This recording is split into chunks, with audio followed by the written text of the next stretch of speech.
দেশের বাইরের খবর। তীব্র তুষারপাত ও তুষারঝড়ে বিপর্যস্ত যুক্তরাষ্ট্রের নিউ ইয়র্ক অঙ্গরাজ্য। এখন পর্যন্ত ৩ জনের মৃত্যুর খবর নিশ্চিত করেছে কর্তৃপক্ষ। শনিবার অঙ্গরাজ্যটির উত্তরাঞ্চলের বিভিন্ন এলাকায় তুষার জমেছে ৬ ফুটের বেশি। প্রয়োজন না থাকলে ঘর থেকে বের না হওয়ার নির্দেশনা দিয়েছে কর্তৃপক্ষ।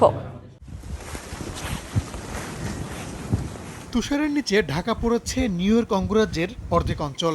এমন অবস্থা দাঁড়িয়েছে যে তুষারের কারণে ব্যক্তিগত গাড়িও খুঁজে পাচ্ছে না মানুষ। স্থানীয় সময় শনিবার অঙ্গরাজ্যটির উত্তরাঞ্চলে রেকর্ড তুষারপাত হয়। বিভিন্ন এলাকা ৬ ফুটের বেশি তুষারে ঢেকে গেছে বলে জানায় কর্তৃপক্ষ। এতে বিপাকে পড়েছেন বাসিন্দারা। সড়কে যান চলাচল বন্ধ হয়ে যাওয়ায় বিপর্যস্ত জনজীবন। তবে তুষার সরাতে কাজ করছে জরুরি কর্মীরা। তুষারপাত ও তুষারঝড়ের কারণে জরুরি অবস্থা অব্যাহত রাখার ঘোষণা দিয়েছেন বাফেলোর মেয়র। পরবর্তী নির্দেশ না দেওয়া পর্যন্ত বন্ধ থাকবে শিক্ষা প্রতিষ্ঠান। জরুরি প্রয়োজন না থাকলে নাগরিকদের বাড়ির বাইরে বের না হতেও অনুরোধ জানানো হয়।